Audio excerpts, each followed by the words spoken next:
Une journée marathon loin d'être terminée pour le gouvernement ce dimanche 13 mars. Après une réunion de crise au ministère de l'Intérieur, les ministres de la Santé et de la Solidarité viennent s'enquérir de l'état des victimes au centre hospitalier universitaire de Treichville où ont été évacués des blessés des attaques de Grand Bassam.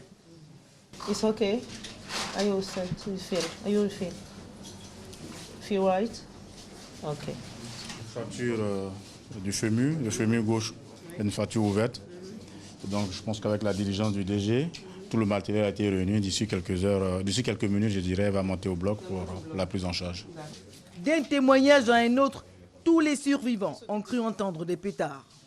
On était au bord de la mer. On va s'échanger maintenant. On a entendu des coups de feu. Chez nous, c'était des pétards. Donc on s'est assis là. Et puis après, maintenant, on nous a dit on va se coucher. Ah, mais ceux qui vous ont dit de vous coucher, c'est qui? Non, les gens derrière là. C'est eux qui fuyaient pour venir. On va se coucher. Ah, d'accord. Ils sont armés. Ah, d'accord. Donc on est resté couché là. Et puis on a vu 2 hommes descendus. En descendant, ils ont commencé à tirer. Mais ils sont comment? Ils étaient habillés? Ils étaient couverts, la tête et le visage découvert? Le visage découvert. Ils étaient quoi? Noir, clair? Non? Oui, c'était le noir. Mais avec le teint un peu bronzé. Du CHU de Treichville à celui de Cocody, les membres du gouvernement veulent partager les peines des blessés. Afin de rassurer les populations, les ministres font le point de la prise en charge des blessés. Là, nous sommes aux urgences du CHU de Cocody. Vous avez pu constater des patients qui ont été déjà opérés, d'autres qui sont en cours d'intervention actuellement. Et pour le moment, le bilan, on n'a pas eu de décès ici. Donc les choses se sont passées correctement.